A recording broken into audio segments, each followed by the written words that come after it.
A word of caution.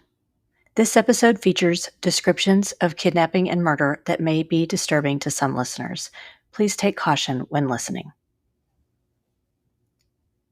In November of 1989, a 7-year-old boy living in Hillsborough, North Carolina, awakened in his home to find his mother, who was his primary caregiver at the time, missing.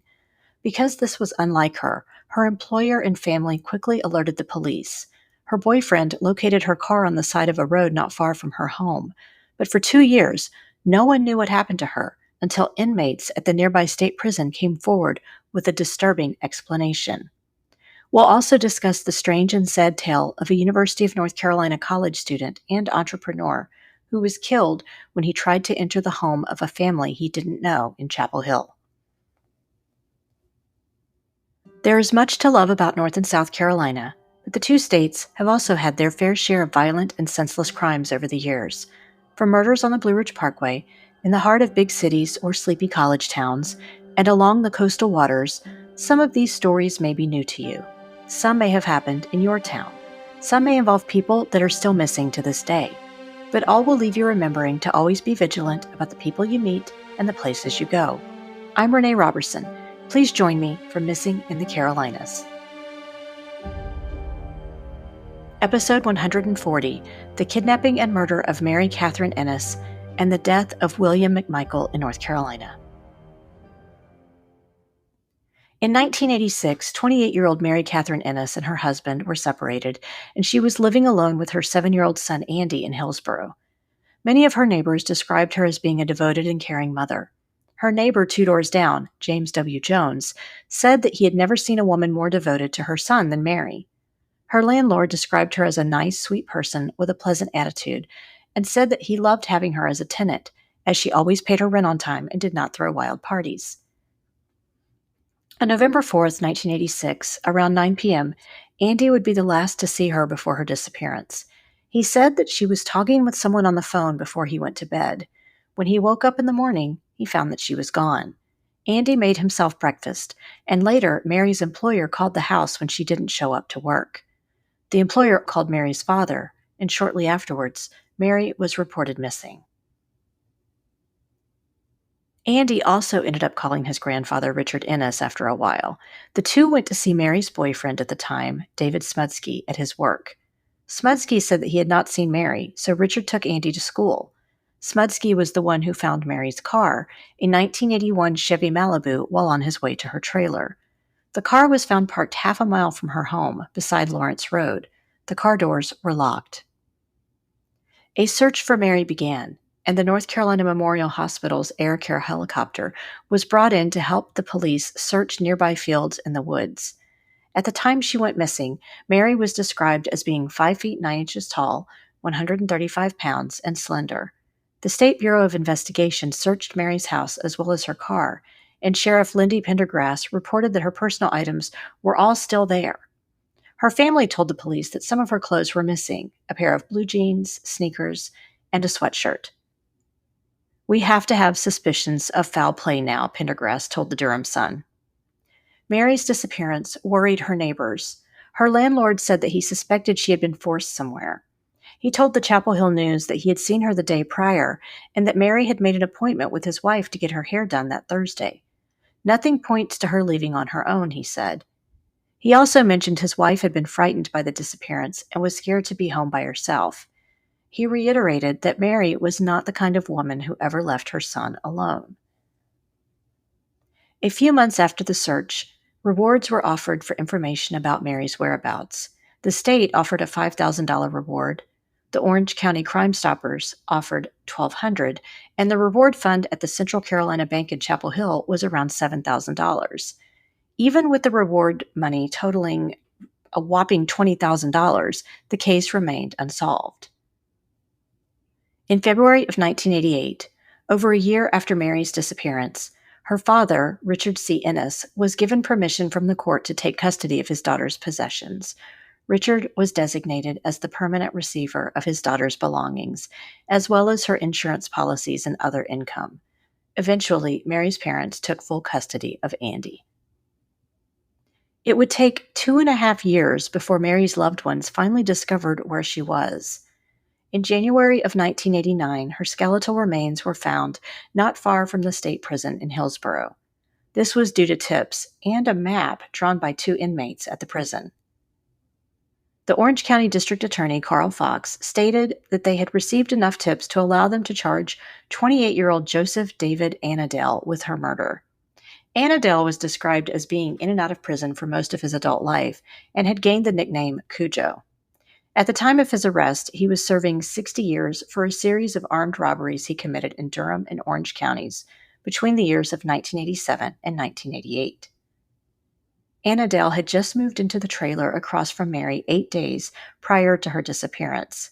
It appeared he kidnapped the young mother from her home the night of November 4th and ended up murdering her and disposing of her body. Fox said at the time that he expected to seek the death penalty for Annadale.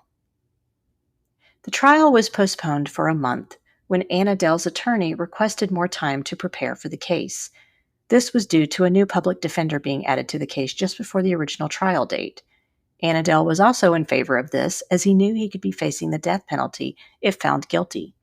He wanted his counsel to be as prepared as possible, given his life would be on the line. The judge granted their request, but stated that it was an unfortunate situation. In September of 1989, the trial began in the Orange County Superior Court. Proceedings soon became interesting as witnesses took the stand, one of which was Mary's son Andy, who was by then 9 years old. Andy was shown a photographic lineup with 6 pictures and was asked to select anyone he recognized. He picked Annadale out of the lineup, but he thought that the man was named Mike or Steve. Andy's therapist, a Dr. Hawk, was called in to help him with his emotions. During a pretrial hearing, Andy had testified that he heard an argument after he had gone to bed. He went to investigate and saw his mother arguing with Annadale. In cross-examination, he specified that they were arguing about Mary seeing another man. Annadale had asked, "Why are you seeing him?" and Mary had replied, "Because I want to." Andy also testified that his mother had spoken to him earlier in the day, saying that if she was not at home in the morning, then she would be at David Smudsky's house. Andy said he had played outside with Annadale prior to his mother's disappearance. He said that he and Mary had stayed overnight in Annadale's trailer during a power outage, and that he ate breakfast with him 2 weeks before the disappearance. Previous reports noted that David Annadale was in prison until about 8 days before Mary went missing, so Andy's testimony contradicts that timeline. But we also have to remember that the boy was only 7 years old when his mom went missing, and 9 when he was asked to testify in court. It's understandable that some of his information would be inconsistent or even that details might not add up. Inmates who had known Annadale in the Raleigh Central Prison were also allowed to testify, and what they shared was disturbing and very graphic. Wendell Strickland and Carmelo Mangione recounted when Annadale told them about how he had killed Mary Kathryn Ennis. The 2 inmates said the story of the murder came up during a discussion about necrophilia. Annadale hinted that he might have had sex with Mary's dead body, but he didn't confirm one way or another. They said that Annadale had claimed he had been paid $5,200 to cut Mary's throat, to which Strickland said, $5,200 isn't much for a human life. Mangione added that Annadale said he was asked to kill her because she had messed up money related to either drugs or a loan. Strickland stated that Annadale had talked to him once about the decomposition time of bodies, as well as masking the smell. Now, I want to add that we don't really know the full details of what happened to Mary when Annadale abducted and murdered her, or what he exaggerated to make himself look tougher in front of the inmates. Mangione testified that Annadale took Ennis to a wooded area where he first tried to strangle her to death. When this approach failed, he instead pulled out a knife and cut her throat. Strickland and Mangione were the inmates that drew maps to help the authorities locate Mary's remains. Annadale's ex-girlfriend, Shelby Riddle, also testified against him during the trial. She did so out of a plea immunity agreement to avoid being charged with multiple counts of accessory to armed robbery. Riddle was living with Annadale in the Timbers Mobile Home Park when he confessed to the murder. Riddle testified that Annadale told her about the murder when the 2 were doing cocaine. She testified that he had asked to borrow her car so that he could move Mary's body to a better hiding place. He told her he had hacked up her corpse with a shovel and buried the parts in plastic bags. This horrified Riddle, as she had been friends with Mary. But as a sort of revenge, she said she left news articles about the murder out where Annandale could see them as a way to guilt trip him.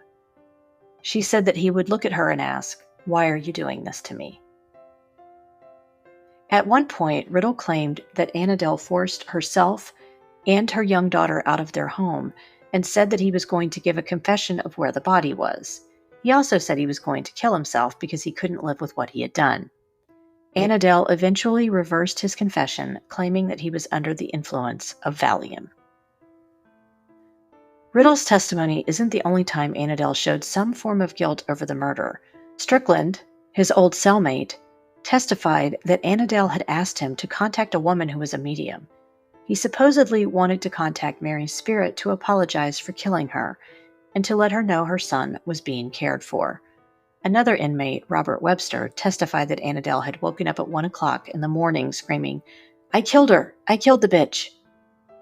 Despite the supposed guilt that Annandale felt, he never confessed to the authorities. Annandale's defense attorney, Kirk Osborne, tried to get multiple witness testimonies struck or discredited. These included 9-year-old Andy's testimony, Shelby Riddle's testimony, and the testimony of one of the inmates. Andy's was argued on the point that his testimony wasn't consistent, and he was potentially being coerced into answering a certain way. Riddle was testifying as part of a plea bargain, and Osborne argued that she may be lying as sort of a retribution against Annandale. Riddle had reported Annandale for assaulting her with a gun and threatening to kill her at one point. The judge allowed all testimony to remain. The jury deliberated for 8 hours before returning their verdict. David Annandale was convicted of the first-degree murder and kidnapping of Mary Kathryn Ennis. He showed no emotion when the verdict was read. Several members of the jury left the courtroom in tears. The jury, comprised of 7 women and 5 men, later decided against the death penalty and instead sentenced Annandale to life in prison. After the verdict was read, Mary's mother, who was also named Mary, told members of the media, "I think I can take a big breath now. As I told my minister, I was ashamed to go to church because I wanted somebody dead. It's just a relief to have it over." Mary's sister, Susan Grady, said she had spoken to Mary on the phone the night she was likely murdered, and Mary had been ecstatic over Andy's first report card. Susan said her sister had never mentioned knowing David Annandale. She told the media there would always be lingering questions about what happened to Mary, but the family believed Annandale had propositioned her and decided to kill her when she turned him down. The saddest part of this case is the fact that Andy, only 7 years old, was left behind. Mary and her husband were separated, and Andy ended up being taken in by his grandparents. From his point of view, his mother just vanished one morning. Mary's parents stated at multiple points that they hoped she could be found either dead or alive. Finding her dead would at least confirm to Andy that his mother had not just abandoned him. Even with Annandale behind bars for life, there was no bringing Mary Kathryn Ennis back. Before we continue, let's take a quick break for a word from our sponsors. I had been unhappy with my old podcast host for a while and was looking for other options. I discovered Riverside FM and learned that for one low monthly fee, it would help me record the podcast and utilize video capabilities. It uses AI technology to easily create clips from each episode that I can then share on my social media accounts. I don't consider myself very tech-savvy, but audio and video editing with Riverside FM software has been a breeze, and I look forward to recording days now. If you're looking for a company that will help you with all your podcasting, webinar, and video needs, I encourage you to check out Riverside FM. You won't be disappointed. I'll include a link for you in the show notes. There are a lot of trends floating around on social media on the best way to keep your skin looking hydrated and youthful, but I don't like to follow fads, especially when I find a product that works. Enter the products from SkinX Erin. I use her Pre-Cleanse Oil, Hydrating Beauty Oil, and Perfecting Night Oil, and I was hooked from the first drop. The Pre-Cleanse gently removes dirt, impurities, and even waterproof makeup without tugging, without stripping or drying out my skin. In addition to keeping your skin clear, it also helps your skin feel firmer and reduces the signs of aging. The Hydrating Beauty Oil is a powerful and effective skin hydrator that never leaves your skin feeling greasy. The signature squalane oil is known for its anti-inflammatory and anti-aging properties. It's perfect for treating skin conditions like acne and eczema and reducing the appearance of wrinkles. The Perfecting Night Oil is loaded with vitamins E and A and is rich with antioxidants and omegas that nourish skin, replenish elasticity, and reduces stretch marks. A few drops a day leave skin smoother, more vibrant, and youthful. My skin instantly drinks in these oils, and I've never had a problem with them leaving residue on my clothes or sheets at night, only giving me a healthy glow that my husband often compliments me on. Want to try out the products for yourself? Go to shopxaaron.com and use the code MissingCarolinas10 for a 10% discount on your order. Are you looking to level up your writing or learn a new skill? Whether you focus on nonfiction or are more inclined to creative writing or want to learn how to put together a digital portfolio of your writing, Wow Women on Writing can help. Interested in podcasting? Check out a digital course I created called You Can Start a Podcast. During this pre-recorded webinar, you will learn the benefits of creating your own podcast, materials you need to get started, how to develop content that will keep listeners coming back for more, and ways your podcast can create supplemental income. I'll share examples of different types of podcasts, how to decide on a format, ways to handle the technology necessary for creating a podcast, how to develop your first few episodes, promotion and monetization ideas, and ways you can repurpose your podcast content. I'll provide all the written materials and resources you need and give you a handout with information discussed in the webinar, along with suggestions for a few different types of podcasts to explore. Best of all, this webinar only costs $20. You can find it by going to Wow-Women on Writing and clicking on the Classroom tab. I'll also post a link in the show notes. And now, let's get back to the show. I want to talk about another news story in the Chapel Hill area I noticed when I was first pulling the research on the disappearance and murder of Mary Kathryn Ennis. Since it involves a shooting death in Chapel Hill that I'd never heard of before, I thought you all would want to learn about it as well. The article that first caught my eye ran in the News and Observer on January 12, 1989, and it was titled, "Young Man's Success Ends with Bizarre Death." This was the same issue that shared the news that Mary Kathryn Ennis's relatives had been shown the site where the young mother's body was found. This is how the article about the death of William McMichael, age 23, written by Joseph Berryhill, began.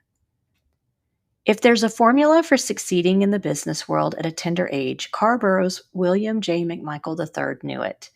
Mr. McMichael, 23, launched a balloon delivery business with a friend during his senior year at the University of North Carolina at Chapel Hill.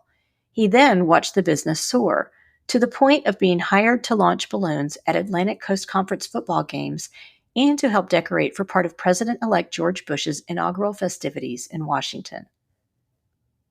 As I read more, I learned William, a Charlotte native, had knocked on the door of a residence around 4 a.m. on January 10, 1989. The home was in a subdivision near the Gray Coldbreath Junior High School, about a mile from William's apartment at the Villages in Carborough. The first reports released said William had attempted to enter the home, and the owner, 46-year-old Lee Sizemore, had struggled with the young man before retrieving a gun. He then shot William 4 times.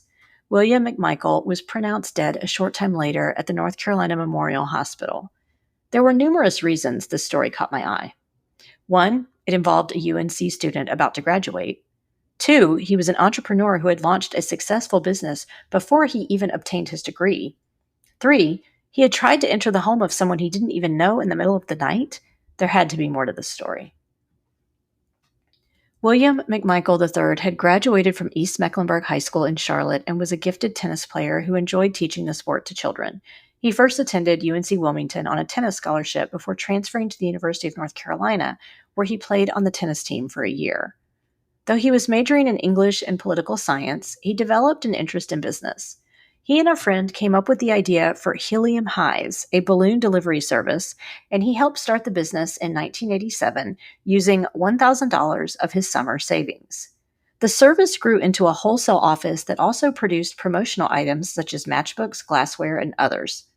The success and growth of the business attracted media attention from all over the state. The night of the shooting, William's roommate reported he had eaten dinner at their apartment before heading out to a bar in downtown Chapel Hill. Sometime after that, he made 2 different late-night calls to his parents, who were separated at the time. After one of those calls, his father decided to make the 3-hour drive to Chapel Hill to find out what was going on with William. A former classmate of William's told the Chapel Hill News that she had seen her friend right before Christmas, and he had been struggling with several different things in his life. He had found out he was adopted, his parents were getting a divorce, and he had just broken up with a girlfriend. But even his friend said he didn't seem as upset as she would have thought, and he seemed more reflective than anything. Another former classmate said he'd never seen William act aggressively or attack anyone. The publicist for his company, Helium Highs, said he'd talked to William the afternoon before he was killed, and the young man was in good spirits. Initial toxicology tests performed after William's death showed no traces of alcohol. The medical examiner ordered additional tests to determine if William had been under the influence of any drugs at the time. As the days passed, news media released more detailed reports of what happened on the night William was shot.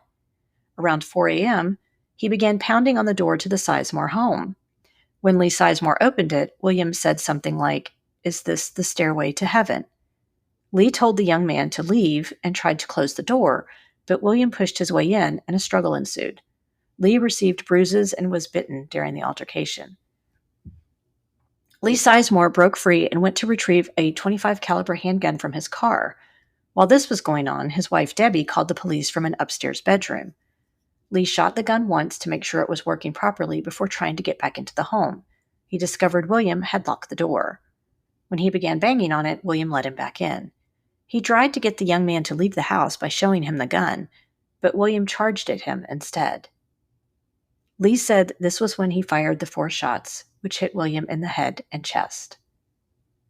On January 20th, 1989, District Attorney Carl Fox said he believed Lee Sizemore was acting within his rights to defend himself and his family, therefore he didn't plan to file murder charges. He considered the investigation closed. Fox said he had talked to acquaintances who said William had been drinking earlier in the day of the shooting and had been experimenting with LSD and possibly ecstasy. A few weeks after William's death, 2 other UNC students, John Haydock and Chris Crute, were named as officers for Helium Highs, Incorporated, after William's father initiated the change in ownership. He knew how hard the students had worked to build the company with his son and felt they were the right people to continue the business. When the additional toxicology tests from William McMichael's autopsy were released, they showed no traces of LSD. District Attorney Fox said his decision not to charge Lee Sizemore wasn't based on the results of those tests.